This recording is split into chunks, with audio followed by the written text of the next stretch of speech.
To we're all the clicked in cover. now. Yeah, Hello? we got all new cool Check. shit. Oh, do talk to the cover. Yeah, This yep, thing? right there. Right, Okay. that's to keep it. Okay. Okay. We Check, don't get check. out much. There's a button. Never mind, don't worry about it. You can hit it, right? No. It's green. Yeah, we need to be red. Oh, never mind. The red. There it goes. There it goes. Oh, That's is it, it gonna that's blow it. up? Oh, we're in no rush. Take a few minutes to get in here. Check this. We're good, Justin. Leave it. My bad. Hit that again. I should have talked left. Right, hop on. Just you walk on the screen and get it Y'all are fixed. rolling yet? No, we're rolling. We don't care. We're rolling, but we love Yeah, you. get it right. Because I mean, That was I about to didn't say. get a little We're all the same age. yeah. Get it right. Get it tight. Sure. That's what I was about to Get say. it right. Get it right. Get it tight. Yeah, we're good. There's a few key words you can say when you know everyone's the same age. True. Like, Do you know about- do you- two-year deficit? Do you ever know about the word turbo that we use down here? turbo? What down about here? your turbo? No, I don't. turbo? What is it? It's like sharp. Just pretty much Sharp. What's up, turbo? Is kind of like saying, "Hey, what's up, dude?" Like you're doing good. Like Yeah, what's up, dude? Like what up, turbo? What about you, Beau? All right, that's some. Hey, It's Beau, it's a coast slang down my here. name comes up a lot. Yeah. Yeah. Well, your real name's Beau Regard. I wouldn't respond True. to anything This with is that true. regard. I love that name. I respond to actually. I tell people I prefer Beauregard, but for just for the ease of them, they can say Beau. For short, you But give up Beau. If it was up to me, I would force everybody to say Beauregard. It is up to you, and I would. I love I Beauregard. I like It's a beautiful Beauregard, name. man. I think you me should too. go Yeah, by I like Beauregard. it. I like it. I only know one Beauregard. Yeah. Pretty dope. Justin, what do you think about your son's name? Oh, well, I wanted to be sure that if I was not around, he'd be a good speller. So All right. it's a little bit like The Boy Named Sue by Johnny Cash, but with a twist. I wanted to make sure he was, spelling's important. Well, he's actually named after his grandfather on his mother's side. Okay. Not my biological grandfather either. Is that correct? I mean, well, I'm my mother's child, but my mother was adopted. That's correct. So yeah. Oh, that's correct. I forgot. Yeah, I forgot about. I didn't know that. I'm learning things right now. And he was named after. There was a Confederate general named Beauregard. What's time to do this, boys? So y'all are this part. Joe and Beau return. Justin and Beau. Sorry, Justin and Beau return, but this is part 2. 6 years, 1 month in county jail. No misdemeanor, no felony. Over $1,400 worth of child support that was paid. Beau spent six years, 1 month without his father. Beau's dad lost homes, dog, business, like a lot of things when everything. everything. Yeah, everything. So guys, We're we're about to First appreciate it. cousin. And that's true. But y'all are about to be in for a treat. So let's get it knocked off.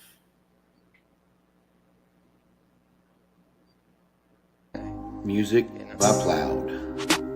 Magnolia Room Speakeasy, Airbnb Bosses, Drinx, shout out to John, Direct Auto, go see Michael West, Collision Depot, they will fix and repair to the highest standard.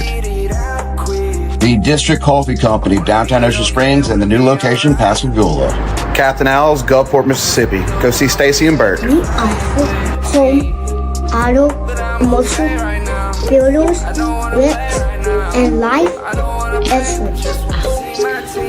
But you were doing a podcast with McCain, Hibbard, and Anthony Botera.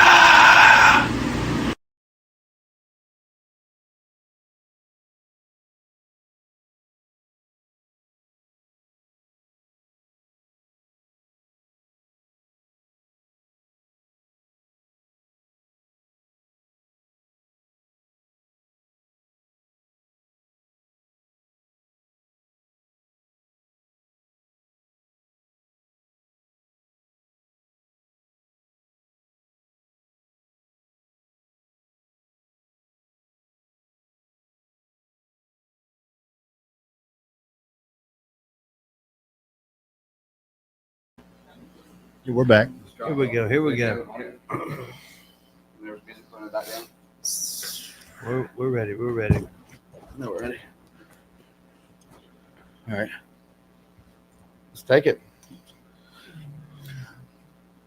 Well, this is a wide open subject. It's definitely going to take more than one podcast to cover everything we'd like to talk about. Beau and I have been through quite an experience. It cost me 6 years of my life in jail. It cost him 6 years of his life with me and our lives together. And it's kind of hard to find a place to jump in, to be honest with you. But, you know, probably one of the main messages that we want to get across is that we're not here to be, you know, I take exception with being considered a victim. We want to be considered whistleblowers. You know, I want to, at the end of the day, our story is important. It's mostly important. It's bigger than us. It happened to us, and our story is different because have you ever seen a movie where somebody was kidnapped and they thought they were being followed by their rescuers, so they would break limbs and make marks in the sand so they could point their rescuers in the right direction? Well, I did all that all along the way, and all the evidence that anybody should ever need to know that family court is corrupt can be found in my case. And so we're whistleblowers. Well, I'm a whistleblower. I mean, that's what I want to be considered as a whistleblower. I don't need, what I need is people to understand that this is happening to families every day in probably every county in Mississippi and across the nation, and with mostly no legal basis for money. Now, what do I mean by that? There's no need for anybody that doesn't know me to take my word for what I'm trying to say right now. All you need to do, if you're at home, if you see this podcast tonight, if you're watching now or you're watching in the future, is to Google family court corruption on Google. All right? Try that. Family court corruption, and just start to read the results. This is going to take you down a rabbit hole. You're going to read some things that you won't believe. Google family court tragedy. Whole other rabbit hole. This is happening all across the country in almost every state, in almost every county in every state, to families, especially Mississippi. Mississippi has some of the loosest child custody laws that you'll find, and it's not. This is not by accident, it's by design. You know, if you blindfold a monkey and get him drunk, he will not make but a certain number of bad decisions. It's mathematically impossible to make every decision wrongly. These family courts are making wrong decisions intentionally for money, day in and day out, in family courts all across Mississippi. And it's you know, it's an atrocity, to be honest with you, and it's real. It's real, and you know, it just is. So that's, you know, our message here is not, I mean, we're fighters. I mean, just to give you a little bit of background about me, I was born in Oxford, Mississippi. I was raised in Mississippi until I was about 6 or 7.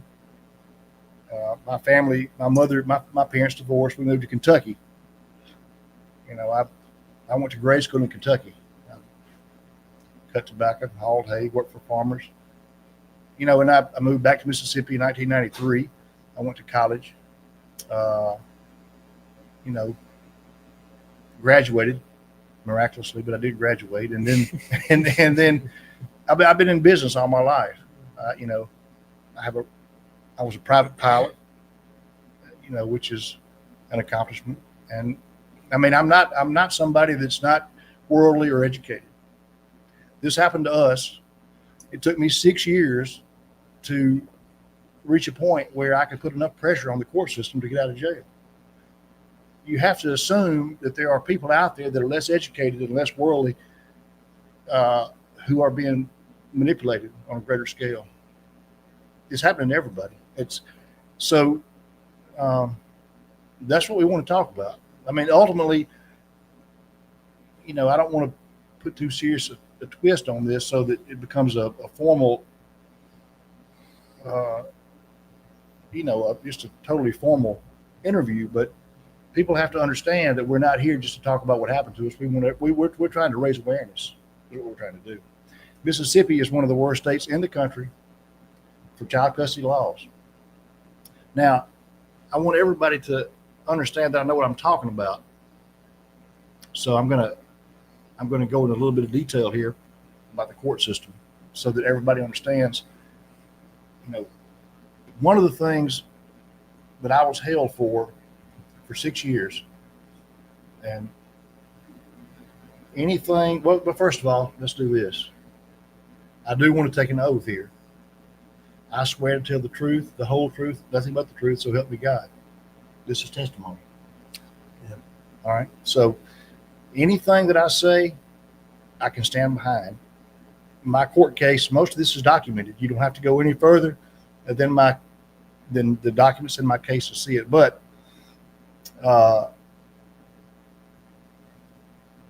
custody, first of all, the First Amendment is huge right now. Elon Musk and Donald Trump have put the First Amendment in the forefront of the American political scene because Elon Musk has made it possible to go on Twitter and say what you think for the first time in a long time without being reprehended for it. Reprehended may not even be a word. But anyway, the First Amendment covers a lot more than just our right to free speech. It encompasses more important rights even than that, which is, for one, is our right to choose. Our right to choose in America is protected. You can choose to be married to someone, and you can also choose to be divorced from that person. And that is a protected choice. We are sitting here right now because we have the right to associate with one another. And these are all described by the U.S. Supreme Court. This is a big deal. The First Amendment is huge, and it's very present in the family court arena. This is why this is family court and child custody court applies. It carries with it connotations that are much more important than child custody. If you cannot have these rights observed in family court setting, you cannot have these rights observed in other places. They're that serious. Okay, so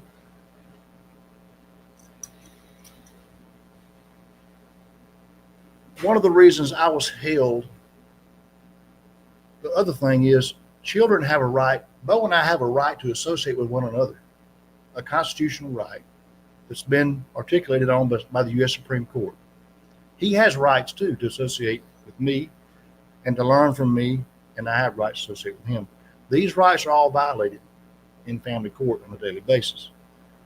But real quick, in last year, let's say the last 5 years, how many cases have you? I mean, you've been researching this situation, but how many cases have you come up with in your same situation?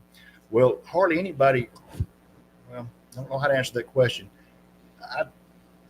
Almost everyone that everyone that our viewers here tonight or in the future, everybody knows somebody that's been affected by family court. How many people do you know that have been affected by it? You just think about how many of your friends have been through divorce. They have to pay child support. I mean, this is an ongoing issue. I've spent untold numbers of hours in my jail cell reading about it, trying to find a way to get out of jail, and I'm not sure how to answer your question, but it affects a large number of people. Well, I mean, I probably know about 40 or 50 personal cases, and it's always comes to a lopsided situation in family court. It's always lopsided. Yeah. Even the winners know it's corrupt. Now look, every attorney that and every judge that knows how corrupt family court is. They all know it. They will not discuss it with you, but they all know it. This is not new. This is not a one-off. I mean, I may be wrong. If any of these people want to come forward and say they're not associated with it, that they're an attorney or a judge and they're not corrupt, then they should come on.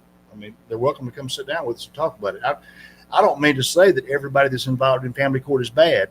I do mean to say that family court is atrocious, and all of the actors. It's so prevalent and it's so deeply rooted that no one will speak out against it. You don't hear my case. You think about how serious. I was in jail 6 years and 1 month, and you had to hear about it. No offense, but if not for this podcast, there would be no media attention on it whatsoever. Love you, dude. Yeah, I mean, here's George, the world. I'm just believe me, people, when I tell you that this is the time to talk about this is now. And I know we're jumping around here, but you're going to see. Sorry. Hopefully. Yeah, take your time. Yeah, well, I mean, it's It's a lot to talk about, but you're going to see if you watch national news, everybody's watching Donald Trump and Elon Musk right now. They are they are encountering these federal judges that are trying to block what they're doing. They're exposing corruption and fraud and all these things, and they're running into difficulties. Federal judges are trying to block them from. And then last night we saw some of the kickback, and Trump said maybe we should be looking at these judges. Well, he said that's that. what it's going to come down to. Elon Musk said they must be impeached. Okay, there's a Publicly process. voted in, right? I mean, look. Well, the federal judges are not voted in. In most cases, they're appointed for life. Yeah. Hey, Justin, real quick though. Your buddy Ron, the part one. Sure. What was Ron's last name? Ron Palmer. So if you go back to part one, that was more in depth with talking legal system, and Ron was Zoom and calling us. Yeah. So Justin, Yeah, Ron Fix was family. and he didn't. Justin really didn't get to talk the way he's talking now. So Right. if you're getting kind of confused, go back to that one and hear that one too. But Absolutely, Ron.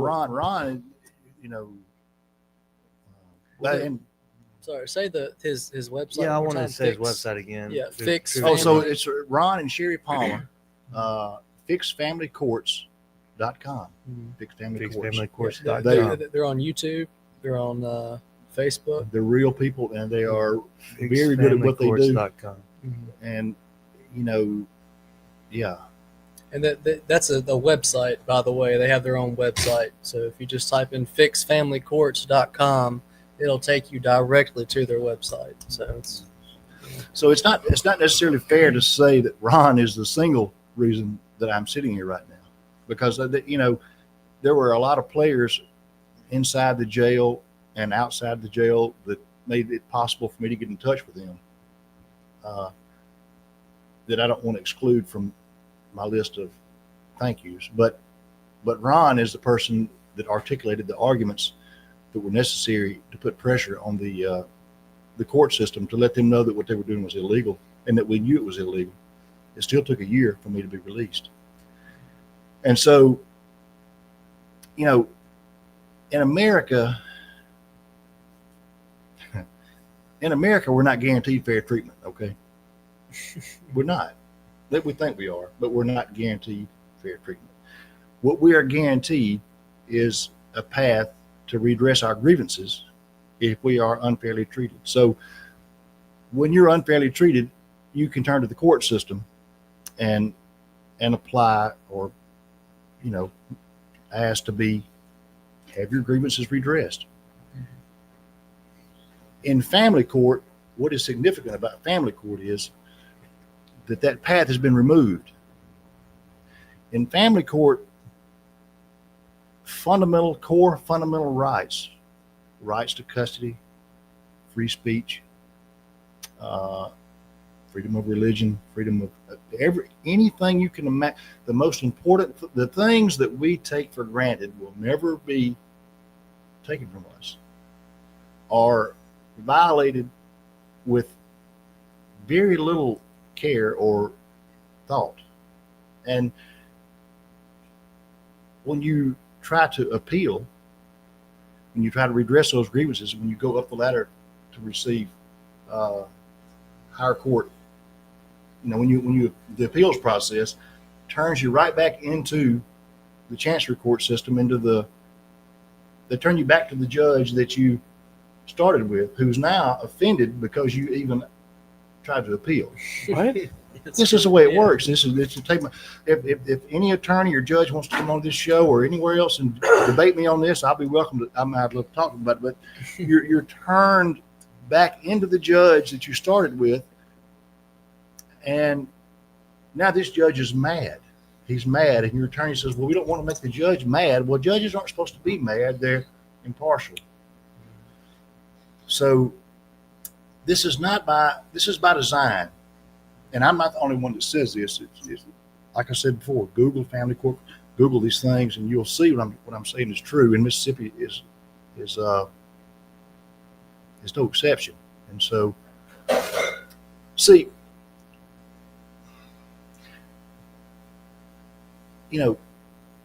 one of the things that I was held for was not taking a psychological evaluation. All right, that was ordered by a family court judge who, it was actually ordered because they said Beau was being alienated by his mother, so they wanted us to have. All right, well,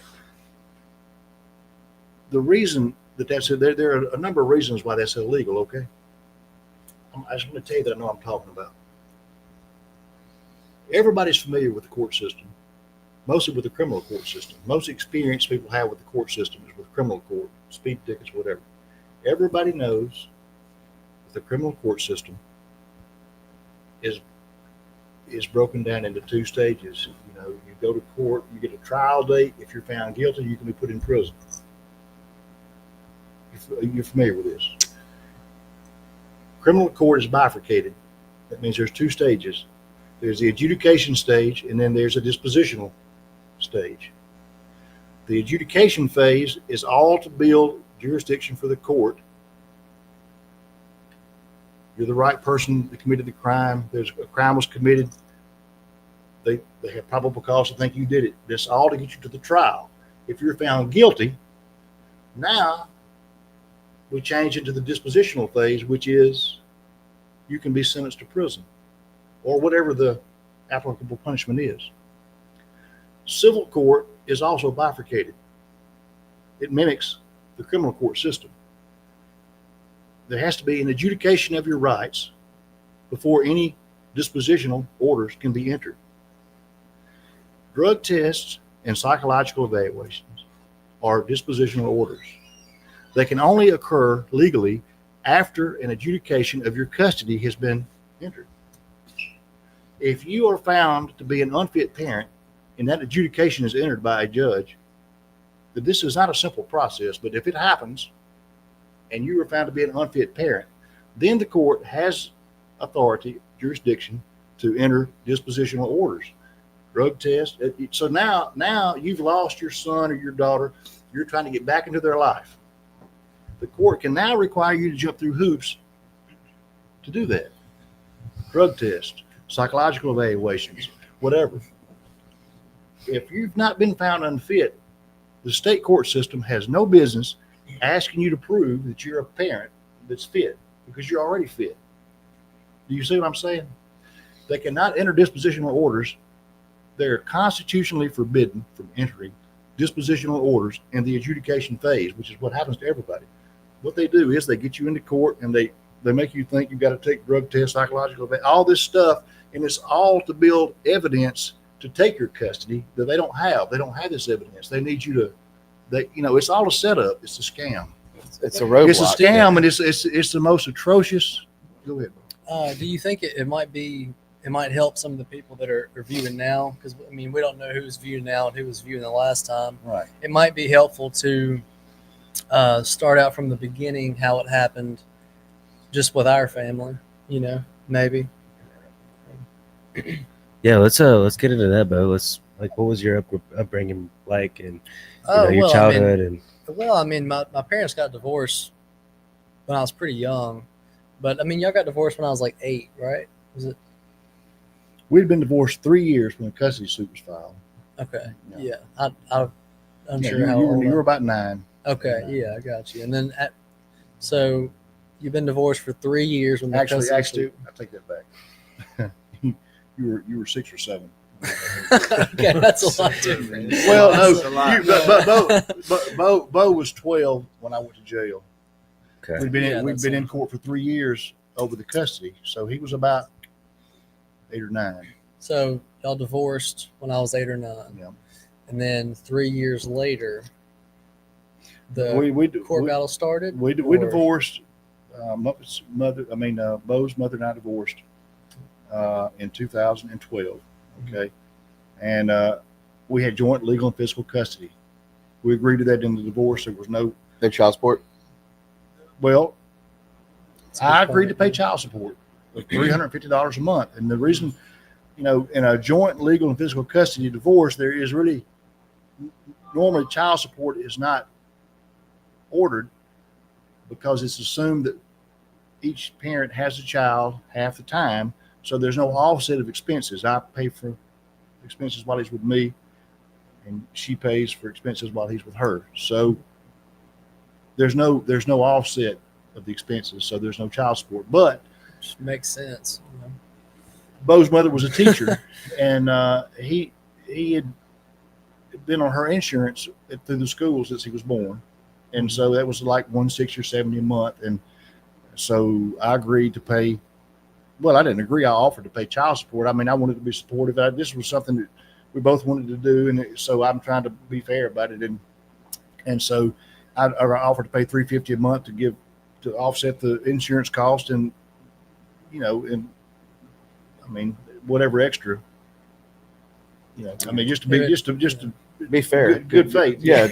Really. just for- Seriously. yeah. Seriously. It's common sense. Makes sense. And It's like, Man, I I was- mean, I was spending a week with my mom and then a week with my dad, which is how I preferred it. I mean, it makes sense. If your parents are going to get divorced, it's like your parents are divorced. That sucks. it But, sucks. Yeah, the least you can do is provide the same amount of time with both parents, right? I mean, if you're going to try to salvage whatever kind of relationship you have left with your parents, I loved the week with my mom, week with my dad. Do you remember the days with the third? I'm sorry. No, that was unheard of in the 90s. By the Yeah. way. we. That's And you not. talked about that. Yeah, my parents divorced when I was shit 3, wasn't and it was that wasn't rough. an Yeah. My- I mean, my- it's different if like one of your parents just sucks, right? But I mean, from my experience, Well, I mean, I don't- page, I heard you suck. No, I'm just saying, like, who says that? Somebody's got to say that. Do you remember your day? So your day, was it that Sunday night or was it a Thursday? Like my buddy DJ, he does Thursday to Thursday, and he does pay child support, to help out because of Yeah. income versus a little bit. It's just how that works. But do you remember your day that you went over your dad's? I think so because of school. I Friday. think It was Friday to Friday. Friday. Friday Okay, to yeah, I Friday, would yeah. transit. The parent would pick me up from Friday. I would transition on Friday. That's how I went. But I mean, and that was how I preferred it. Of course, nobody gave a shit what I thought because I was so young. But that's what You're I a fucking liked. child. Play some Power Rangers. Yeah, I mean, forget him. Shut up He's and listen. however old. Yeah, who gives a shit what he wants? But that's how I liked it. And then, not too long after that, if I'm not mistaken, I guess I can't say names. That's really hard to get used to.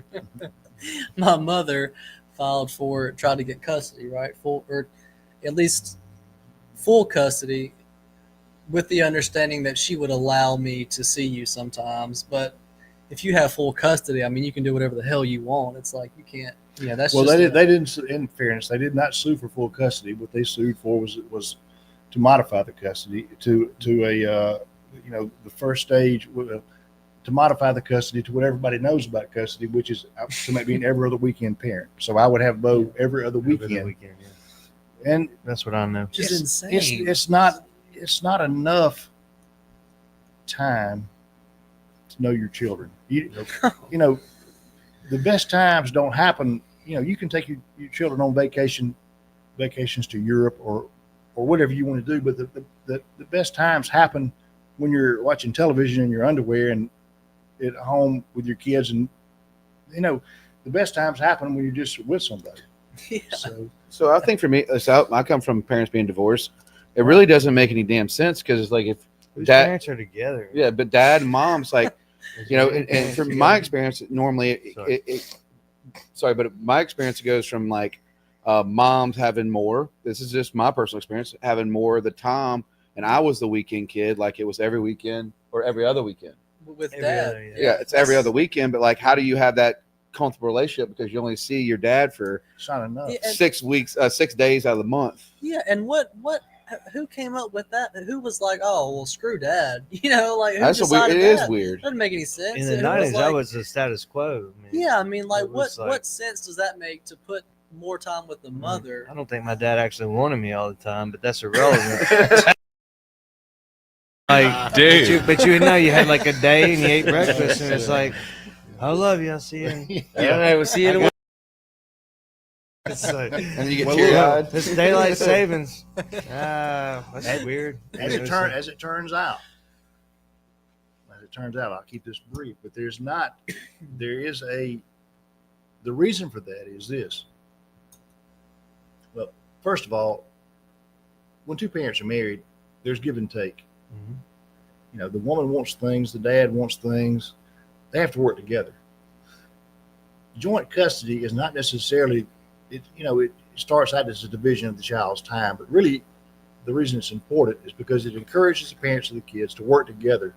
I mean, if you want to alter, if you begin in Beau's mother and I tried, that's how we started out. I mean, I had joint custody, but she was a school teacher, so Beau was going to stay with her during the school week and me on every weekend or whatever.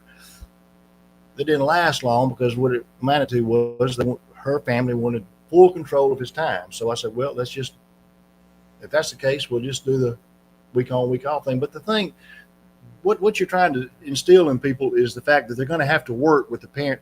If you marry somebody and have children with that person, you're going to have to work with that person until the child is 18 years old or grown. I mean, when people realize that they're going to have to work with the other parent and neither parent has full control of the child, then that's going to compel them to work together, and it's going to be better for the child to have both parents involved. Mm-hmm. The reason that custody is ordered like it is because the federal government subsidizes the states based on the number of child support orders that they enter every year. You can look this up. This is what the Waddle guy was talking about. Through Title 4D of the Social Security Act. And states compete with one another for, the amount of funds they receive every year is tied to the number of child support orders that they enter. If joint legal and physical custody is the outcome of the divorce, there is no child support. Child support is only awarded if the children spend more time with one parent than the other parent.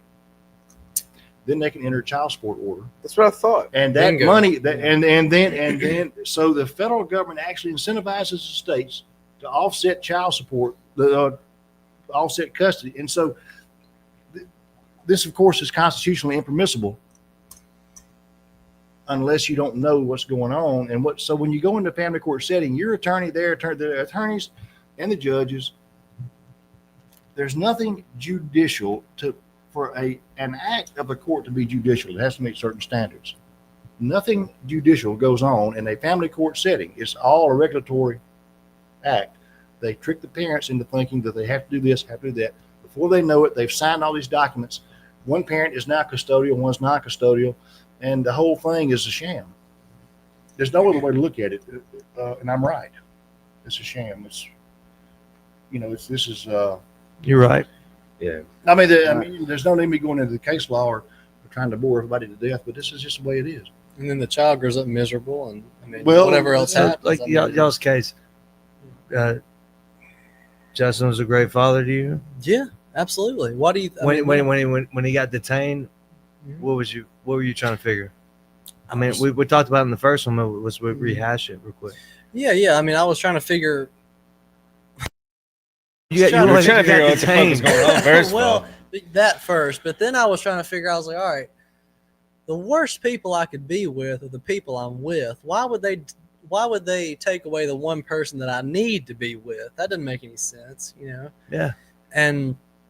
But all I could do was complain to the people that I didn't want to be with. Did it. And what are they going to do? They're not going to do the right thing or anything. You know? And so the charge was when you got, did you get cuffed in the courtroom? He did. Civil He got discontempt. cuffed. Yeah. Is that what the Contempt, charge was? Civil contempt. So you Were got you there for that? cuffed. Yeah. And you got taken into Grenada County Jail. And then all of a sudden you're in Grenada County Jail for 6 years and 1 month. How come you never went to, has anyone ever been held in the county jail for 6 years and 1 month? There have been cases across the country of people being held for civil contempt. And let me tell you that this is the kind of case. There was an attorney that was arrested. He married a younger woman. She wanted a divorce. He shoveled about $3 million into an offshore account and would not turn it over to the family court to award to her during the divorce. He was held in contempt. Civil contempt is a real mechanism. It's like a black hole in the court system. It's where, it's an area of the law that is left fully described so that it can be abused. And I was in prison for $1,400 in child support. You're in jail. That I had no way to pay. I mean, is there a difference? Yeah, there's definitely. Well, in prison, There's I mean, a I was put in jail. I mean, Yeah, I was incarcerated. jail. So Yeah, but I'm county jail. saying, like, you didn't have a library to access internet or anything. That you No law library. We'll This talk about that. This is not even close to being legal. It's, I mean, kind of fucking it's, man-made bullshit purgatory. People get attacked by grizzly bears. Some people survive cancer. I survived family court, and it's that simple. You survived county jail in Grenada for 6 years and 1 month, which I would not have been able to do. What's the place called? The Grenada County Jail. Grenada County Jail. Good. That's what I Grenada hear. County Everybody Jail. in That's- this, Yeah, we're all from there. I know this is gonna be. This is something I've been It's wanting not to something ask. I like to admit. No, me either. So first off, was it MDI your company? Yes, MDI, McPhail Diversified Industrial. I've been for in 2015, I went into business for myself.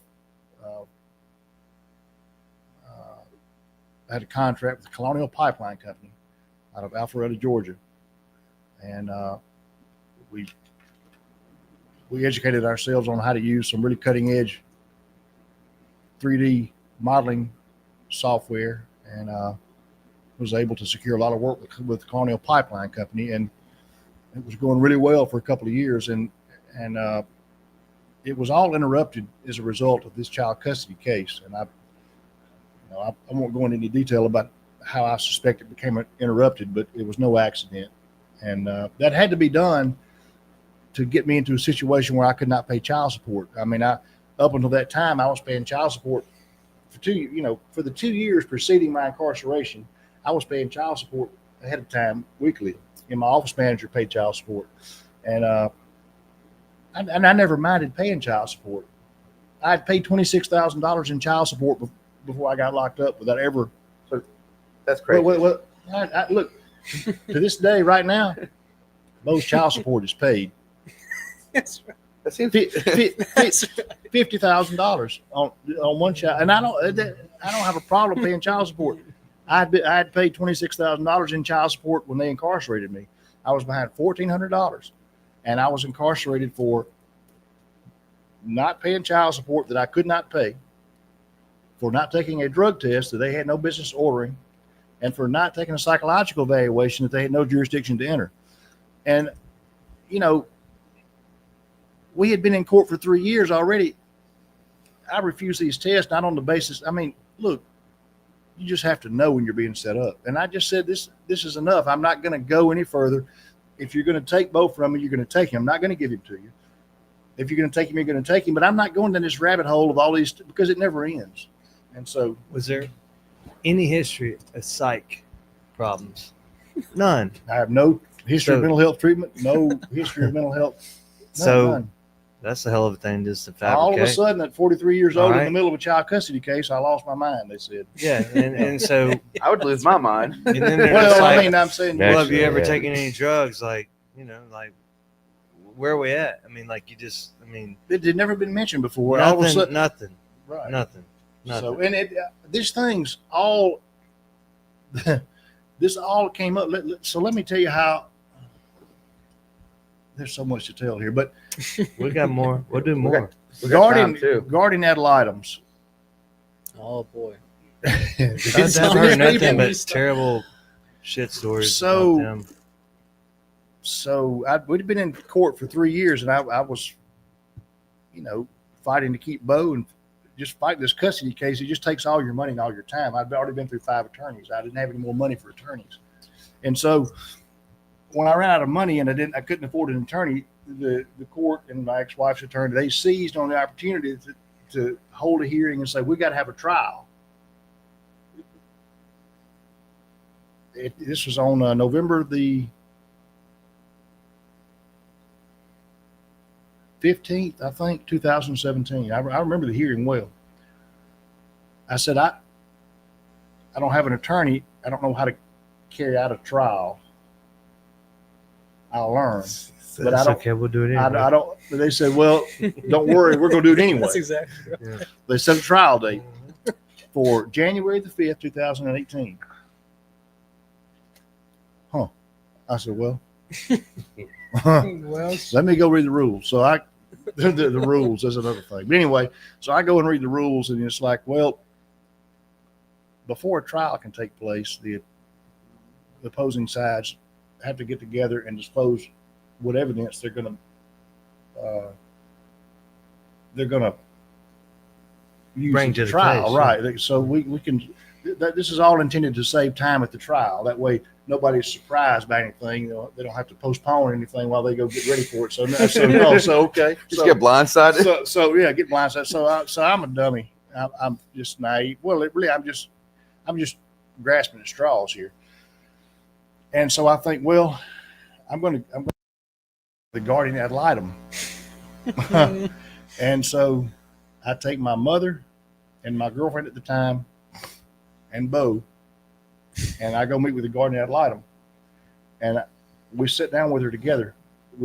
She wouldn't let Beau come in because he was a minor. evil woman. Evil woman. And I shared text messages and email, all the evidence that I had of what was really going on. This is good shit right here. I know what you're about to tell. Oh, Yeah, and this woman says to me, she says, well, what about the mixed race couple that's living in your home? And I really, at the time, I had one of my friends and his girlfriend, I had let them stay in my house because I really didn't ever stay there. And I was, and so, but it just didn't occur to me. I think, who's she talking about? She asked me this 6 or 7 times. And finally, I said, you're an agent of the state of Mississippi. Is that right? Yeah. Are you telling me in 2017 that having a mixed race couple stay in my home is any more significant than having any other couple? What are you getting at? And when I said this, she said, well, I didn't say that. Jay said that, and I have his notes right here. And she held up a notepad that she had been colluding with my ex-wife's attorney before this meeting to try to steer me off course. Anyway, in front of 2 witnesses, my mother and Melissa Chapman. And so I went back to Grenada and I entered an affidavit on the record. This is all documented. These people will do anything. So after that meeting, I said, well, she said, well, this is being recorded. So I wanted a copy of the recording after the meeting. I couldn't they wouldn't let me have that. But right after that was when the motion for the drug test and psychological evaluation was entered. It was, and I just, you just know. They need You to just fuck know up. that it's a setup. Yeah. They need to fucked up a little bit. Yeah. And so I was in prison right behind that. I was in prison. So what they did was I had asked to have the trial continue. They would continue the trial.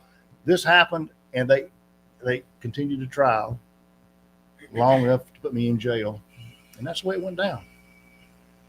With this chancery court, I just see, even on a smaller level before court, like children are just weaponized now. Yeah. They're only weaponized. Or And- just ignored. Yeah. Beau, how was Grenada High for you? Luckily, I got out right before I had to go there, but Oh, Oh man, I don't. From 6th grade up, man, it was just terrible. I don't even, there was no difference. right, yeah. Yeah, I mean that probably had a lot to do. we didn't know with any it. different then. Yeah. I had. Oh man. Anyway, I don't want to get off on that. Bo was I can tell you that Bo I'm sorry. It's just. Beau benefited from divorce, and I don't know how many other children can say this, but between the time we were divorced and the time the child custody suit was filed, Beau was doing better than ever. He was a bright kid. He looked forward to every day. He was optimistic. I mean, he just was. You could just tell when somebody's doing good, when they're doing and they're healthy and they're vibrant. You know what I mean? Yeah. And so, Dude, just today, my barber was like, dude, Beau, she was like, Beau's the sweetest kid I've ever met. Like, has super respectable, yes ma'am, no ma'am, and she didn't know what to think, but it was cool to hear. Yeah, So I I'm forgot glad you're. I'm glad Emma's that- got a like care package for college or whatever. I forgot to pick it up cheap. Yeah, I grabbed my laptop bag, but she had it next to my laptop bag, and I didn't know. So, gotta get it to you. I gotta get it to you Thursday. Oh, thank you. So I put something really together for you. appreciate- I really appreciate that, man. we do appreciate that. Yeah, no, For she was real, just yeah. excited for you, and so I was like, I was like, she's like, well, put it next to your laptop bag. I'm like, well, should have tied it to it because I grabbed my laptop bag. There's a couple questions on the wait. I know Anthony's using the restroom. I got to use the restroom. Let's take a bathroom break. Let's do take a- yeah, we take a have any break. questions rolling in on the? Mm-mm. No, we're good. We're gonna introduce Brad J. Yeah, Brad Hell J. Yeah, we're taking. Yeah, take a Brad, short hey Brad, break come. and then- Yeah, come. Explain who you are, how you met Justin, your movie career, your new movie coming out. Okay, all right.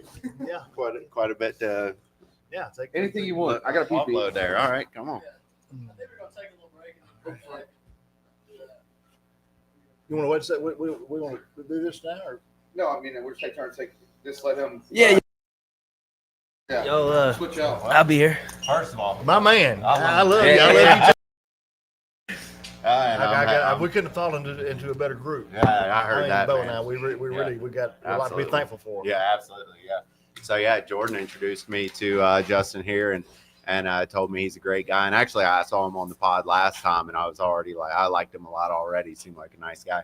So Jordan and him met, and at some point talking about maybe real estate or something. And Justin, he's got a background, and he's been selling land for a while and everything. Absolutely, yeah. And so I was like, yeah, heck yeah, come on, man, let's Yeah. let's team up. Great minds So, must yeah. travel in the same circle. yeah, That's so right, he's that's right, been that's right. he's been coming in and learning the ropes a little bit, like behind the scenes stuff over at my place, and man, he's gonna be dynamite, man. I can't Yeah. wait. I'm looking forward to it. Yeah, we got to Makes me look more professional. Hey, Justin, I'm Dude, you gotta have. I don't mind calling somebody. yeah, right. So yeah, looking forward to working with you Me a lot, too. man. It's gonna be great Yeah. stuff. Yeah, We got a good group here. And, absolutely. Yeah, Beau, great. Beau and I needed that. When I laid in jail a lot of nights, as you can probably imagine, thinking about, you have a problem and you being able to envision a solution. You get to a point where, and I thought I'd never get there, but finally I realized that, hey, I may actually get out. And, Yeah. Now what am I going to do? There's probably no way I've in had- hell you I've do had- in this Beau situation. and I were talking Yeah. pretty much every day, but Yeah. now I'm thinking I've been laying on my butt in jail, telling everybody if I could get out, what I would do. Now I Yeah. got to prove it. Right, So, yeah, so, I mean, yeah. Hell yeah. Nothing like a little to launch your Right. next stage in life, huh? yeah, I tell you, Yeah. yeah, it's a new one on me. Yeah, I love a little adversity. I do Sometimes too. I'll go get myself in trouble just so I can get back. I think out it of makes it, you stronger, I'm man. gonna do some dumb You know? stuff tonight. Yeah. Well, I got to come back from that. I got to come out hard now. Yeah, Yeah. for sure.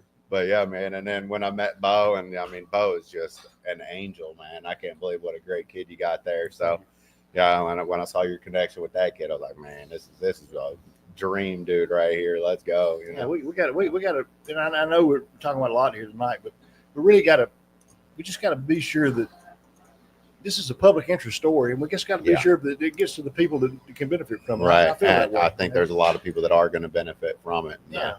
I really hope that you make some change here, man. So Yeah. hats off to you, because a lot of people, this would have crushed most people. You should have teardrop tattoos by now, but no, my man came out of prison in a polo, baby. You're faking it. You're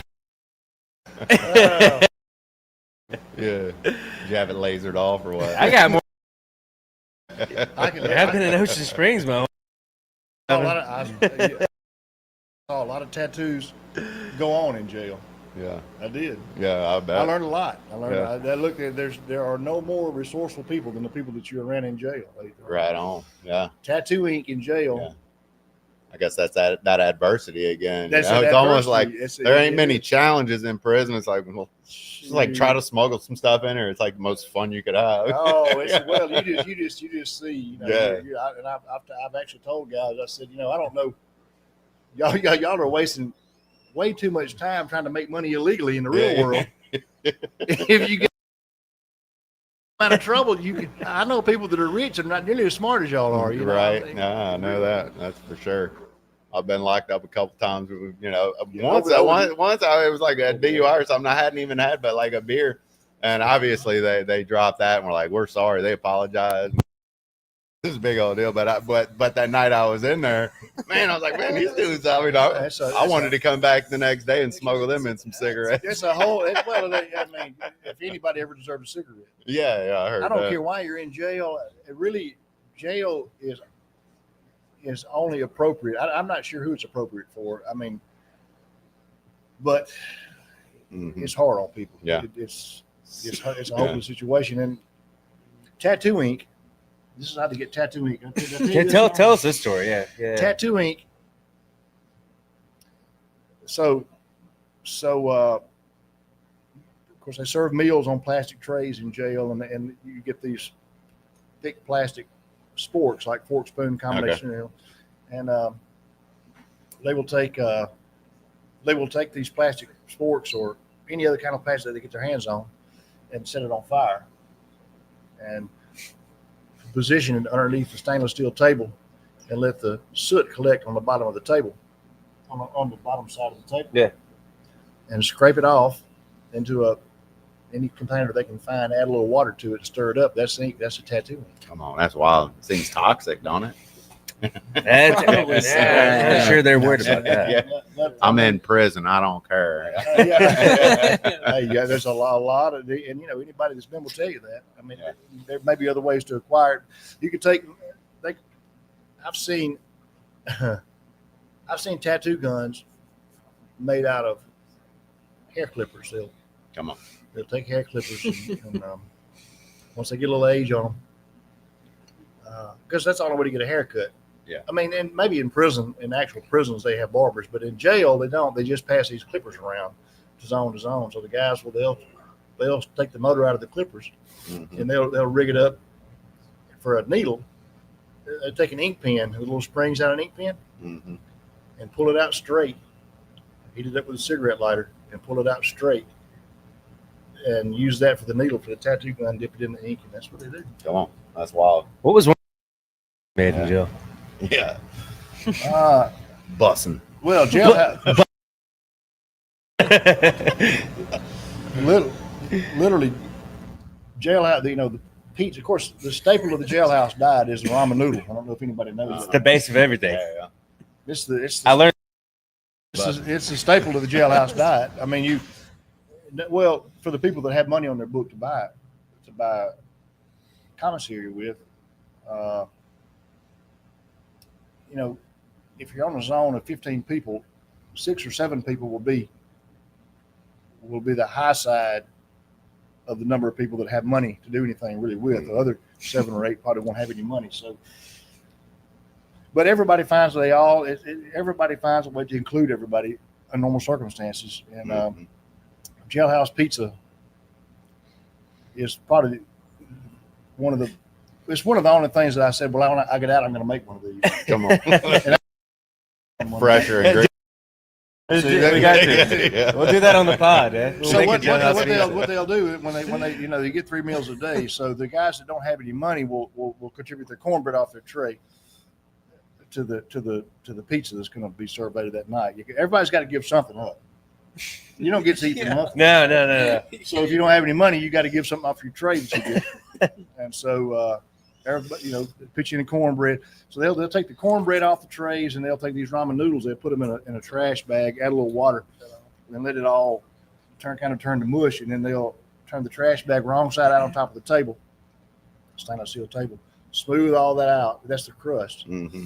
And then they'll take smoked sausage and Cheetos and whatever you can buy on commissary, sprinkle on top, and it's pretty good. Mm-hmm. Yeah, slice If it you up. did- I had never been hungry in my life until I went to jail, because it just That's all you can do to get some kind of enjoyment, right? well, just as simply the number of calories that they feed you every day. It's just you don't realize how much you eat in today's time in the free world. Mm-hmm. All of us, we pick a little here, pick a little there, but when you put it into a situation where food's not readily available, it's tough to deal with. I bet. Or it's only available exactly 3 times a day: morning, lunch, and dinner, and that's it. Is that- there's you get morning, lunch, it's you get it's a breakfast, big lunch, deal. dinner? They feed you at 5 o'clock in the morning. They Yeah. feed you at 11 o'clock, and they feed you at 4 o'clock. So you got a 13-hour period there between 4 and 5 o'clock the next morning where there's no food. Wow. And it's That's brutal. Well, and you got a period between breakfast and lunch where there's no food. Yeah. I mean, which you don't think about. yeah. You think, well, that's yeah. not very long, but in the free world, you can eat Yeah. a bag of. And then the only thing Yeah. you can do in your spare time, a lot of people want to work out and lift and do all that to get fit, and you're Yeah. not even eating enough to really Yeah. sustain that energy. So, Yeah. I'm not going to work out because then I'll be hungry for the next 10 hours, like a lot hungrier too. Yeah, Right. man. They did that at Elk River. It was like, and they made good food at Elk River too. It wasn't jail food. It was like they had I don't know who they had. It was some kind of chef or some guy that retired from an actual restaurant, like a good restaurant. But Oh, so he's over here eating good, and you're over here. Like, Well, so I mean, go ahead. Go well, ahead. Beau story's yet to really come out. See, I got put in jail 2018, and Beau was 12, and when he was 14, but see, we were together. I mean, Beau relied heavily on me, and I relied heavily on him, to be honest with you. Mhm. So we were separated, and he didn't know where I was or what happened. I mean, he knew that I was arrested for contempt, Mm-hmm. but And it was bullshit too. he didn't Yeah. know when I would come back. Yeah. Say that. Bullshit too. I I just couldn't do shit about it because of Yeah. how old I was. Right. But Right. So of all of the people that would have told you that I was not doing what I should have been doing, is whatever they want to tell you as a parent. Once I went to jail, nobody really stepped up to do anything with Beau. no. And he got into trouble at school about a year and a half later, Mm. almost 2 years later. And they took him before the youth court and basically sentenced him to his grandparents' care, and they basically put him in a training academy for a couple of years. Wow. Well, And so he went through his own difficulties. You can I Was went that, was that a positive experience for you? Would you say? Do you feel like it Uh, benefited you at all? No, not No. really. I mean, I got in trouble at school, and it was big enough to get me expelled for a 365-day calendar year. Mm. wow. So they had to expel me for that long. Right. And this was right before COVID hit too. COVID Okay. screwed a lot of things up, but and so I went to my court hearing, and my judge was some dickhead. I forgot what his name is, but anyway, I was there with my mother and her parents, and I was being a little smart ass because my dad was in jail, and I was pissed off about it. And I was just an angry kid, and there were you know, trying to scare me. You know, I could send you to juvie and all this. And I'm just saying, yes, sir, going along with it. And then, so the court hearing ends and we get back in the car with my mother and her parents. And I'm talking shit again because because we're out of the courtroom, and I'm like, And your dad backfired can't up beat your again. ass Yeah, I'm either. mad again. And they're like, if you don't stop, we're gonna turn around. I'm like, fuck you, turn around. You know, I don't care. And so they turned around, and I was like, oh shit, they turned around. You know, and so we went back to the courtroom, and I was terrified at this point because, like, you know, I'm just used to barking, not biting. You know, and so. Anyway, I smart off enough, and they put me in juvie for 3 days, I think, Right. in Greenwood. So, but I mean, it wasn't terrible or anything. It was just, but it, you know, so after 3 days, my mother and her father came and picked me up. COVID hit, was huge at this time. People were dying, and it was shut down. The country was shut down. And they told me that I was going to Elk River in Alabama. I think it's close to Huntsville, maybe. Yeah, it's Elk River. If you look it up, you can find it. It was the only place that remained open after COVID hit big. It was the only place that remained open that still accepted kids in. And so I was scheduled to go there, and I went there. It was in the middle of nowhere, and somewhere in Alabama. And yeah, it was an experience. I stayed there for 2 months before I went to French camp. What was your daily schedule like at Elk River? Like, what'd you do? Dude, it was so you're not allowed to speak freely at Elk River. Like, if you want to speak, you have to raise your hand like this. Like this? You can never speak. Yeah, like Two fingers. Yes, like once they get you, you sleep in shacks. By the way, it's like a little. It's kind of like a globe thing, like because they have. Once you get to a certain rank, It sounds like the Holocaust. You get to sleep. It's pretty much like the Holocaust. What you're describing right now? It's pretty much like the Holocaust. I saw somewhere. Yeah. And so when you first get there, you sleep in like globes, these like globe dome things. It's like sleeping bags and stuff, you know. Yeah. And when you wake up in the morning, you make your sleeping bag, and your group leader, which is an adult, comes to get you, and you line up, and you're dressed and everything in like a t-shirt and kind of like what you would go hiking in, you know, because like it's in the woods. I mean, it's like, and so, but yeah, the biggest thing for me was you can't speak. I was like, this is so crazy. I can't talk. That'll make you go crazy in itself. Dude, hell yeah. Yeah. Like, you can't just say stuff. Like, Yeah. you have to raise your hand, and you can't say stupid shit either. When you raise your hand, you're going to get in Yeah, trouble. I can you know? imagine. You go to PT in the morning, you work out for 45 minutes, you have breakfast, which was always, they had good food. I mean, I can't dog them for that. They had really good food. But, There you go. and then each group had like a cleaning schedule. So you would clean something, and then you would go to therapy. They had like a therapy thing. And I'm trying to think what else. Oh, you would go to school. They had like a learning thing, like an online school thing, so that you could still get like an embarrassment of an education while you were there, you know, just learn. Don't forget about stuff. that. Yeah. Yeah. And then you would work your way up until you graduated. So there were kids there that were there for different things. Some kids were there because, you know, they committed assault or something crazy, and it was their first charge or whatever. So the judge was like, okay, if you go to this place, you know, and you graduate, then you're good, you know. Some of it was drugs. Some of it was kids were just acting up at home, and their parents would just send them to this place, you know. Mhm. But some of it was crazy shit. Some of it was like this kid stabbed somebody or something, you know, and is like there for that. who got you out? So when did they say, did hey, his time. we're getting you out? And how did that go? Yeah.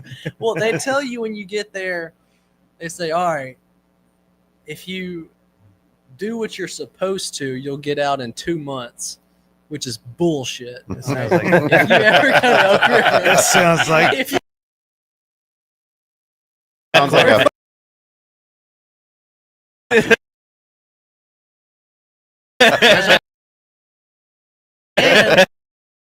tell you that, they strip search you. So man. So what would you say? I had my first experience squatting down in front of a grown ass You got man. to the old ball. Yeah, butt naked. That is one of the. no, that's a minor though. Yeah, Yeah. yeah, So man. I was Right. like 14. I Can mean, we raise flags there? Yeah. Yeah, that's All wild. kinds Jackson County of red Jail. That was flags. one of the weirdest experiences. A minor. I know that's what I'm saying, but that is a I've weird. never done that. experience. Do you have Yeah, to cough dude, or yeah. what? Talk to your You have dad to at all? Oh no, No. you're not Wow. able to talk to anybody Wow. until once you get to a certain rank. You have a scheduled like a 15-minute phone call once per 2 weeks or something with your parent. It's a jail. Yeah. That's literally. So what your- it is. your- your dad had no idea you were Yeah. in there. No, we didn't have Wow. any communication. Yeah. So How often did y'all get to talk while he was in jail, but you weren't in there? Did y'all get to talk on the phone much? Well, after I left from Elk River after 2 months, I went to French camp. Mhm. And French camp Drop is a it's a Christian boarding school in Winona, Mississippi. Okay. So it's not as strict. It's not as cut off from the world. It's just a Christian boarding school, you know. That And sounds so- like a prison to me. So when you Yeah. were getting out of Elk River, your mom came and got you and said you were going to French camp. Yes. Yeah. And why was that? Because COVID just calmed down at that point. It was like 2 months after COVID got really big and everything shut down and stuff started to open back up. She blamed it on And COVID. French camp opened back up. And She blames your incarceration on COVID. she did. Just tell it, bro. No, my Is yeah. she She wearing a blamed your mask right now? incarceration on COVID. Is your mom now? She blamed it on something different every time I asked her. Like it was she's crazy. I don't know what her problem is, but She didn't like that you still loved your dad. Is what it yes, was. yeah, and I wasn't afraid to say that either, and it pissed a lot of people off because I was like, I don't want you, I want my dad, you Come know. And they're like, all right, we'll show you, we'll show you something for that. And so, Chip off the old block. yeah, dude. she But said, was it like a rescue attempt? Like, we're getting you out of here? Like, the ones that put you in Kinda. there? We're It was taking like, you somewhere we got way you. better. I swear. We got- At Elk River, I was desperate. Hey, to hold get on, out of Elk hold on, River. Beau, real quick though. Anthony has a good point though. It's like, well, for you to call the situation, which if you're guys, if you ever been in a holding tank, which I've been there, you have to do these kind of things. This you have to do. You have to kind of do it. But like you were a minor. Yeah. That's what he was saying. It's like, look, it's fine. I'm an adult. It sounds weird to like expose yourself as a minor. Super weird. Yeah, in a It- board. It's super weird to feel Where is that comfortable legal at? leaving your children. And why is that? Why is that legal? That's Well, I mean, it's, I don't know, but it's just weird to leave your children with other adults that you don't know at all. Yeah. You don't know their background. You don't know where they're from, what they're in. I mean, Who did they, that to they you? could be doing anything to your child, and Elk you don't River. know shit. Who put you in there? My mother. Okay, I just And her want to make sure parents. we Seems mean, like a they- better solution would be to let your dad out of jail and let you go stay with your dad, maybe. Yeah. they'd still be in there. They'd be.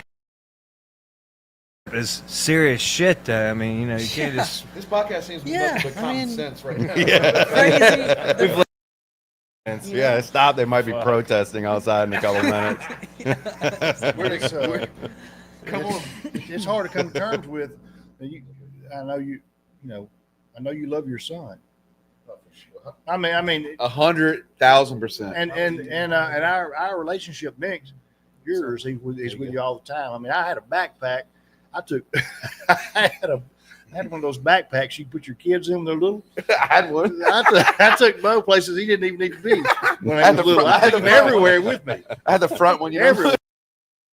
And so, I mean, I've got probably 5,000 pictures of. I mean, but This is you being a good dad, bud. Well, I know, He was but always a good what I dad. mean is, Mhm. just imagine going in a room with people that told you that this is the reality of family court. You go into a room with people who tell you they're going to take your son from you and send him somewhere that you're not going to like, and tell him things you don't want him, treat him in ways that they're going to make you uncomfortable, that you're going to hate. You're going to be in jail while it goes on. There's not going to be anything you can do about it, and they're going to make sure that you understand that they're doing it just to be mean to both of you. And look, and your son is going to look at you. He's not going to be worried because you're his hero, and you can prevent all these things, and he knows it because when he's with you, nothing ever goes wrong. But you're going to be terrified because he don't know what's about to happen, and you do, and so that's how it goes down every day in family court. It's every week in every county and in this state. This happens. Was that a for-profit prison that you were in? Was that one of them private prisons? It was a private jail. Yeah, but private jail, the jails. One misconception is that the jails are only carrying out the orders of the courts. Right. You know, when you're turned over to the jail, they're just fulfilling their duty to the sheriff's department. Mm-hmm. You know, they don't know anything about court. I mean, they go back and forth to the courts and bring prisoners over to the jail, but it's not a jail. Yeah, but the county spent $150,000 housing me in the jail while this was all going on. Mm-hmm. Yeah, and in fact, the warden at the jail was one of the reasons he played a significant role in me being able to contact Ron, the guy that helped me get out eventually. Awesome. And yeah, I mean, a lot went into it. Awesome. But the warden at the jail, Pat Jones, he would not mind me saying his name, is a true friend. All right. Yeah, I love to to this hear day. that. Yeah. Yeah, good dude. That's only miracles too. I mean, that's not like Yeah, it just that was luck. Is what that was. You just happened to meet somebody who gave a shit. The damn You know? warden loves you and your son loves you. Like, what the fuck happened? I mean, yeah, Shout out to that Yeah. guy. Hey, my son loves you, dude. Oliver loves you. I mean, shit. This is the most respectable kid I've ever met. Like, 100%. I mean, it's 100%. So So when they took Beau before the youth court, see, I'm a joint. I'm to this day. Well, he's 18 now. It doesn't matter. But I was never one of the Mississippi Supreme Court justices said this recently. My case has never been adjudicated. They held me in jail for 6 years, and there's never been an ending. Nothing was ever really done. The custody was never even changed. But when he was taken before the youth court, I was entitled to be there, and I wrote. They served me with paperwork that said he would be taken before the youth court in Grenada County. And I wrote letters to the youth court, but they had never answered my letters. They did all that without me being involved. But this Supreme Justice had something to say about. There are 9 Mississippi Supreme Court justices. And so I was released on June the 14th, 2024. The order that was entered on that day found that I owed my ex-wife $21,000 in legal fees for her trouble keeping me in jail for 6 years. Okay? For her attorney. For her attorney's fees and for the guardian ad litem who did nothing. Shit. All right. 2 days later, well, I say 2 days, roughly 6 days later, without my knowledge, 2 more orders were entered that doubled that amount to $43,000. So a money judgment was entered the day that they released me for $21,000. It was doubled about a week later. So right now, even though my child support is paid, I am under an order to pay my ex-wife $44,000 and trumped up fees. Sounds almost like an excuse to lock you back up. At It some sounds point, almost huh? like an excuse. So I appealed that, and I appealed that money judgment. And because I had been in jail so long, obviously I don't have any money left for, it's expensive to appeal. And so I asked to be able to appeal without prepayment of the fees. and the Mississippi Supreme Court has denied my request to do that. And 8 of them, they entered an order that said all 9 justices had reviewed the information. One of the justices came out and said it was unfair, that my case had never been heard, it's just pretty profound what he said in his dissent. And I'll post that. On what do we got the website? So we're talking about, what we're talking about here right now is I'm gonna try to educate the general public to the significance of my case. And I'm going to do that by posting some documents and stuff online in the near future. And It's going to be www.justinmcphail.com. that's correct. And it's going to be some profound shit. And you're going to want to read about it. You're not going to have to take my word for any of this. This is all going to be Judson, no, what county is it? Grenada. This is Grenada. It's Grenada County. Grenada County. Okay. Yeah. Sorry. No, yeah, Justin. He's Harrison County, and he's in that situation. He says, please tell me this wasn't. No, yeah, Justin, that says absolute terrible. Justin Wetzel. He's a big part of Harrison County. Okay. So he was just like, please don't tell me this is our county. No. He is a political servant. Like This is Judicial District 3. Well, he said, thank Chancery. God. That's what he does. So look, before we get to, I don't, we got so much going on here. Beau has never, this podcast and the podcast before it is the first time that Beau has ever been able to tell any of his views ever. The custody case started 2015, and I got put in jail 2018. In 2022, I never even had a bond. In 2022, I finally gathered enough information up to convince an attorney to request a bond. And so they set a hearing date. Beau was going to testify at that hearing to tell the court why he wanted me out of jail. I had a subpoena to Well, testify. Yeah, it was more than a testimony.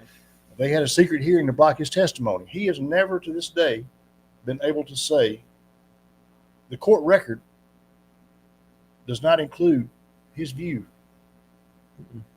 Thank you, Jordan.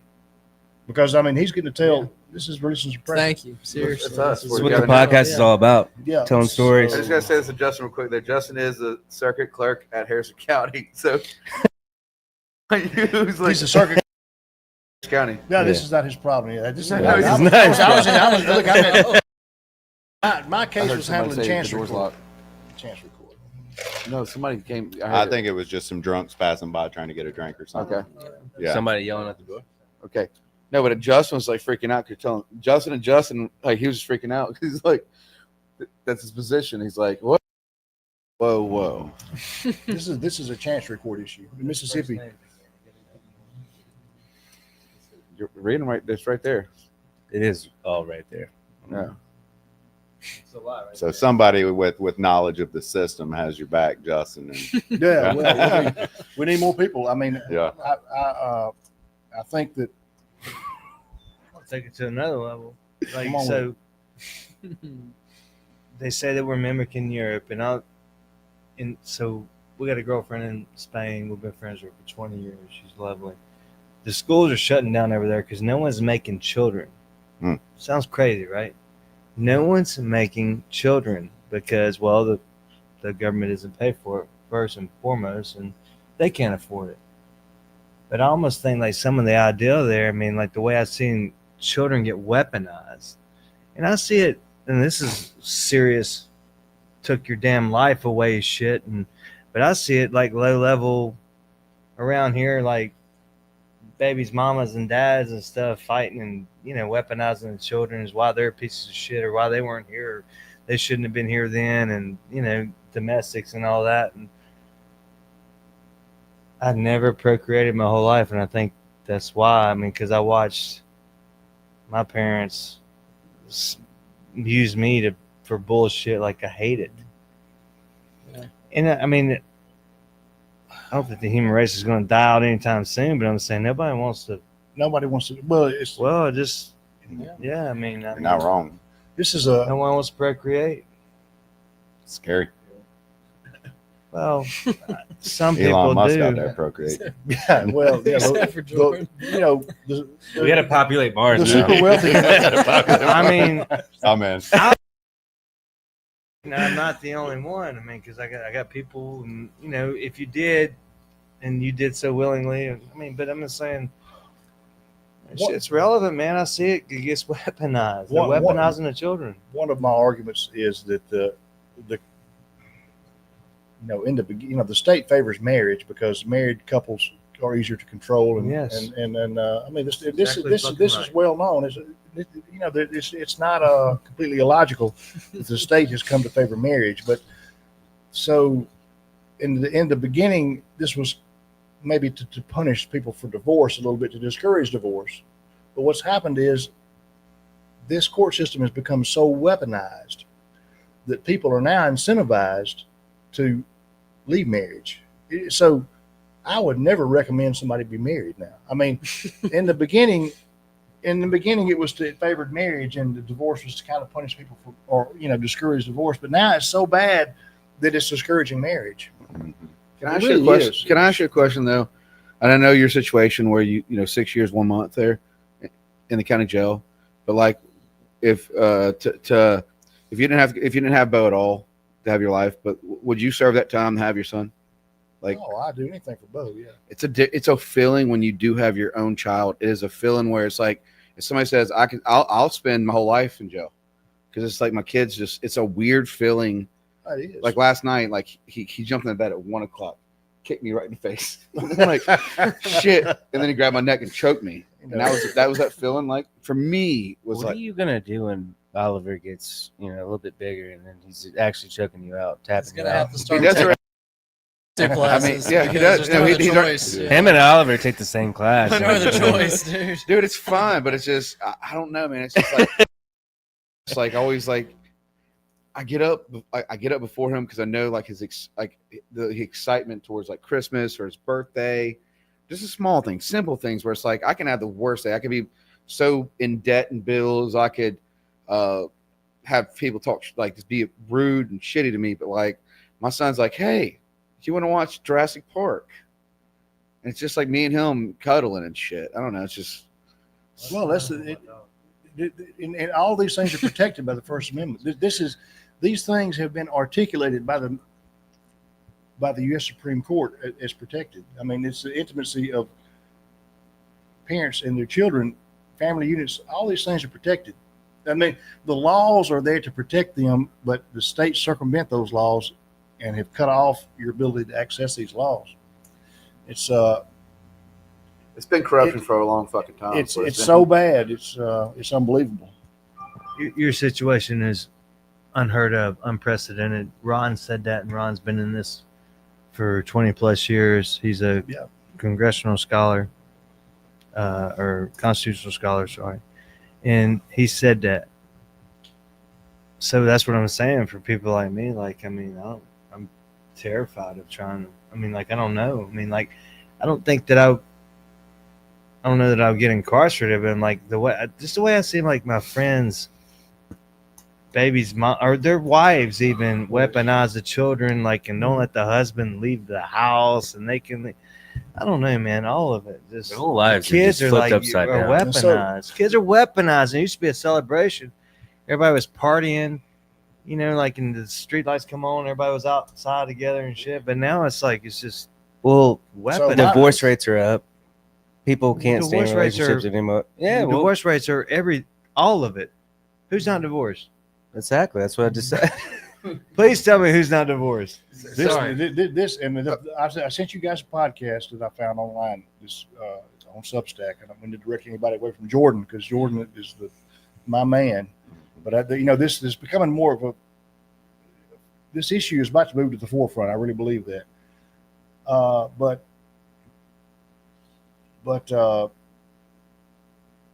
this is what was I going with that? David David White. David Weigel is on Substack talking about this. What happened to him? This is the other thing. people, I had a conversation with my court reporter this past week via email. My appeal is probably about to be dismissed because I don't have the money to come up. I can't pay I don't have the money to continue the appeal. And so out of concern that the records will be destroyed, I started a conversation with my court reporter to just engage her in a conversation about what records that she had available that she could provide me with. So court reporters are the ultimate. I mean, the court reporters in the courtroom, she's reporting everything that's said, right? And these transcripts are prepared from her notes, and the transcripts are what the appeals courts base their, so the appeals courts can only consider what's said in the lower courts, and the court reporter is the main source of information. Court reporters, everybody, it's just commonly known that they have audio backups of what is said in court. You have to legally. You have to have all that recorded. Right. It just makes perfect. And this, I mean, she's typing notes, but it's 2025. I mean, surely they're going to record. And so, if you don't agree with the transcripts, you should be able to ask for a copy of these audio backups to verify what the accuracy of her notes. Well, she said that she destroyed all of the audio backups of all the transcripts in my case. Mm. So, have you filed a Freedom of Information Act on that? Well, I have not. I didn't know to, but that's a good question. But Yeah. I asked her, this is all an email. I said, well, is that in keeping with the professional standards by which you're licensed? And she said, yes. This whole the whole thing is muddy water. I'm just telling you. So let's go you said weaponizing. So for just common sense, people do now look at having a kid in relationships, marriage stuff as, I know that's a big deal too. It's like I have friends that are their kids' paychecks, but the wife thinks it's their paycheck. In reality, it goes supposed to go Child to support. It's always supposed to go to the kid, and that was something I always dealt with. I've been there too. I want to make this point before do not think we're all men sitting here. This is more than a father's rights issue. My judge that incarcerated me is well known to incarcerate women on the same basis. He's done so, and I can point you to you can find anything that's appealed in any of the states on Google Scholar now, and I can point you to he is ruthless when it comes to incarcerating, and women are no exception. Sounds like somebody Doge might need to audit, huh? But Doge definitely needs to audit. Definitely needs to audit. It's going to come to that, I hope. Do it. Was this a campaign year? This is a campaign. Was it a campaign year for some of these That's the other thing. officials? My judge ran for Mississippi Supreme Court while I was incarcerated. Mm-hmm. One of the 8 attorneys that I had told me out of his own mouth that the reason that I was in jail was because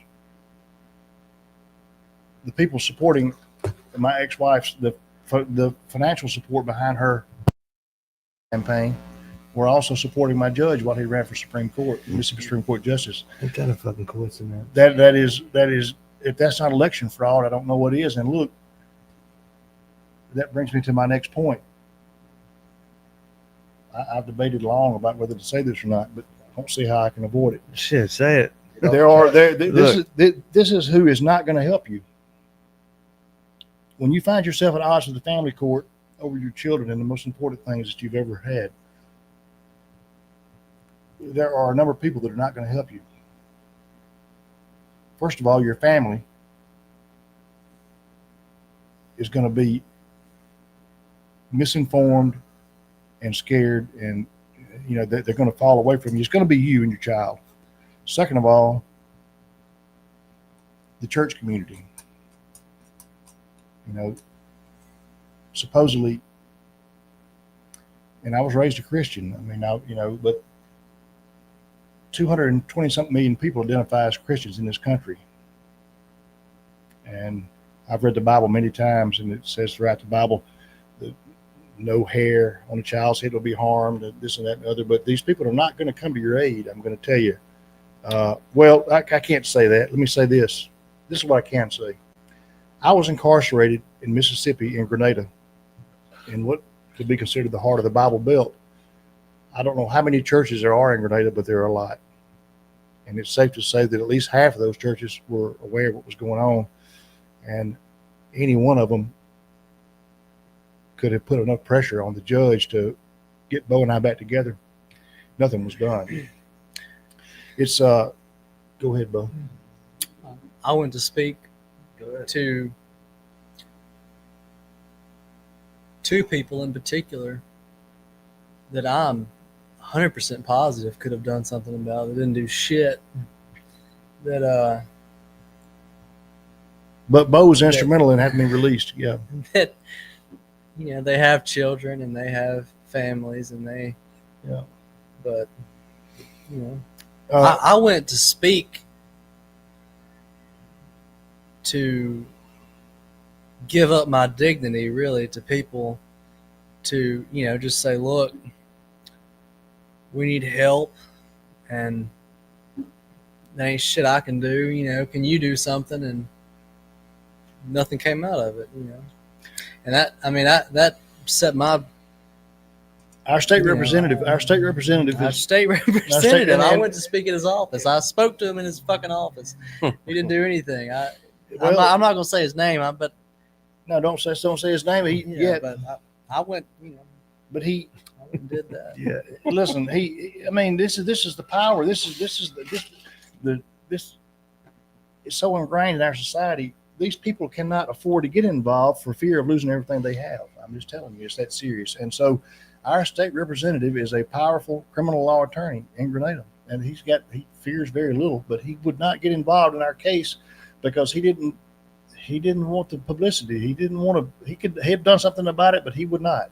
I'm not very inclined to get in between the Lees and the McPhails. I think it was the way that it was phrased. This is 5 years into it. This is more than a speeding ticket we're trying to get fixed, people. This is serious. I mean, I think what death. we need is, you know, I'm going to say it first. We need President Trump and Elon Musk to watch this fucking podcast. Which brings it to my next point. Podcast. It's live. Beau drove to Ole Miss. It's your family. Drove to the University of Mississippi. I'm going to call them out because this is the truth. There's nothing but the truth. Drove to, all right, so he drove to Oxford to the, University of Mississippi Law School, who embedded in their School of Law is a national entity known as the MacArthur Justice Center. Now you can go to their website tonight, and they save everybody, the poor, the downtrodden, the mistreated, and the thing is headed up by an attorney who we had 3-4 conversations with on the telephone. Three-way call, me at the jail, Beau on his cell phone, and this head of the MacArthur Justice Center at the School of Law at Ole Miss. For an hour we talked. They acknowledged the wrongness of my incarceration and the fact it was an abuse of the judge's, just abuse of power, just totally obtuse in all ways. Yeah. And that they were going to do something about it, and in the end, they just fell away. He even attended one of the hearings, didn't he? He spoke to one of the Debbie. hearings. Yeah. Talked to everybody at the hearing except me and left and never came back. Yeah. And so that's the Ole Miss School of Law. That's what our law schools are doing I'm just telling you, this is real, people. And and they're putting people out too. I mean, this is what's really going on. And they're putting people out there. The FBI, if you go to their website, I'm a nobody, and I know that. You go to their website, they protect. These are core constitutional rights. The right to cross the street, not at a crosswalk, is not what I'm talking about. These are the First Amendment rights. These are right to your children. I'm 5 years into incarceration and I know it's illegal and everybody else knows it's illegal. And I'm calling I called the FBI 6, 7 times. And, you know, I'm not saying that they could do anything about it. Maybe they're not empowered to, but you can forget their help. They're not, nobody's going to come to your rescue. This is such a deep subject and such a corrupt institution that people won't touch it. And then, finally, I will say that judges and attorneys, if you read the professional conduct code of attorneys all across the country, attorneys are bound to report judicial misconduct if they're aware of it. If they don't, they could lose their license. Well, guess what that's worth? Every attorney in North Mississippi, is safe to say, knew what was going on with my case, because I had 8 different attorneys. Before that, I'd been in the land business for 25 years. So repeat that again. How many attorneys did you have? I've had 8. There are 8 attorneys entered appearances on the record in my case, and not one attorney. So that's true factual. Could you name the attorneys? Are these Absolutely. are they still Name active them right now, because that's Let's go. factual. They represent, that was your attorneys, so you can name their names. Jimmy Powell, Call them up. Helen Kelly, Putt Cruel. Putt Cruel, James Franks, Corey Williamson, Putt Cruel, Putt Cruel again. Because guess what? That's a bastard. Yes, he went to his office to talk to him and ask him to represent my dad again. Eddie Motherfucker. Lancaster. Is that 7? Eddie We Lancaster. got I think one you're more. 6, but it don't 6 shit. Yeah. Well, I've Let's left burn somebody, everybody. Well, left burn somebody everybody. out. On that situation of the actual like full blown that coming out of your mouth that was. I've had, look, and not a single one of them Those would Represented you. have mentioned that not one constitutional right has been expounded upon by any attorney in my case from the beginning to the end. The only person that ever raised constitutional rights was me. The last attorney that I had was Putt Cruel, and he said on the court record that he did not know anything about the constitutional rights. He was not a constitutional attorney, and he was not going to be held to that standard, and he quit. there you go. Now, this is an atrocity in itself, because obviously court officers, attorneys, and judges take an oath to protect the Constitution. Absolutely. And That's the whole damn foundation. That's the whole Supposed to be the foundation. whole- this is serious. It all got lost somewhere a lot. Man. Mhm. Well, they're all afraid of the bigger system. The Just, I mean, we're all at risk just by being here talking We about sure this are. story. I mean, think. these and look, and these guys, and look, in Sorry. these guys' defense, they go to law school, they acquire student debt. I don't doubt for 1 second that they think when they get out of law school they're going to save the world. They hit the system and realize how it really works, but it's too late. They got student. I mean, They're jaded before they got graduate. kids. jaded, jaded there. Yeah. So Got so many kids. Last one? Justin, you have to read that. I'll put on screen. That last one. Right here. Judge wouldn't approve his appeal to proceed informal Paris. Paris. Sorry. Mhm. I wouldn't think if he could prove that he didn't have the funds or the assets, the judge would approve IFP status. Then again, sounds like the court hasn't been very favorable to him from the beginning. I've entered affidavits. All that I know to do is enter affidavits attesting to my informal paupers status, which informal paupers just means you're a pauper. It means you don't have any money.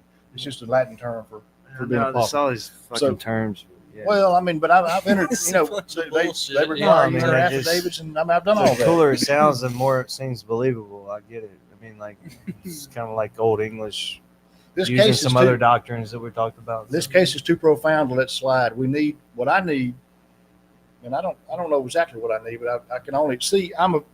Beau and I'm a disgruntled father who's mad at the system, and that's all that I'll be taken to be by anybody that doesn't know me. But so what I need is I need an established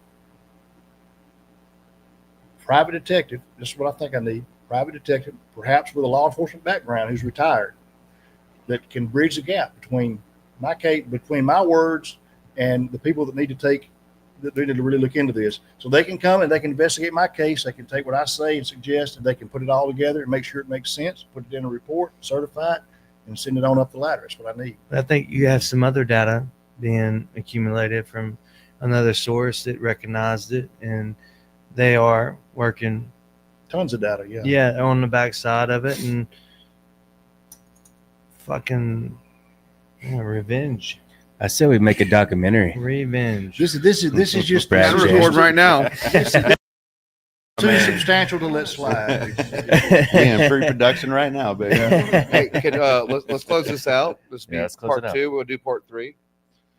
Justin, look right at the damn camera. Whatever you want to say, but your .com, Listen, drop man. that right now. JustinMcPhail.com. It's going to take some time to populate this, and I don't know. But it's your X. You have it on X. That's where you need to find Justin. It's going to be on X right now, and then a website will be built where you'll get a lot more information. But this is where we start. Where we start. It's a starting place. This is our group. We've got a couple people that I want to include Ron Palmer and Sherry Palmer. They're not here with us, but they will be. And this is our group.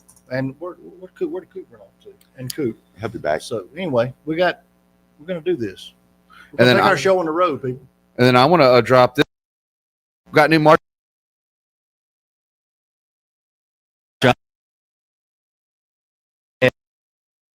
Springs. Get that before the night parade on the 28th and Fat Tuesday. And if you need I gotta insurance, say, damn good. So if you need real estate, you got, and then you got, if you need insurance, you got. Beau, let's do a free coffee on whoever comments something. Whatever you want. What do we say? First of all, I want to welcome it. Let me say one more thing before we leave here. I don't want to make this. I'm not trying to assert that I think all people involved with family court are bad. What I am trying to assert is that the people that are not bad need to begin to come forward and talk about this issue, lest you be included in the people that are bad, because there's so many of them. So, work with us here. Same with these people, these attorneys and judges. All of them know what's going on, all of them, and they're sitting in the congregations at all these churches every Sunday. So when your preacher says stand up and turn to your friends and neighbors and shake hands, ask these people what they know about it. Look them in the eye and see if they lie to you. I mean, we have to separate this has to be done. You have to separate yourself. These people have to be pushed out where we can get to them. And if That's what I anybody think. has any information that could lead to the arrest, In all fairness, we don't want Jesus to come back and these people be sitting in the congregation with you. How's that going to work? Like, do what makes you happy. First person to do that gets a free coffee. I love y'all. Over And let's and end out. it on that. Also, we ain't fucking leaving. and we didn't hang on. no, we're not. We're all in. All right, love you Getting away guys. from Thank you Beau. so much for tuning Good in. night, guys. Thank y'all.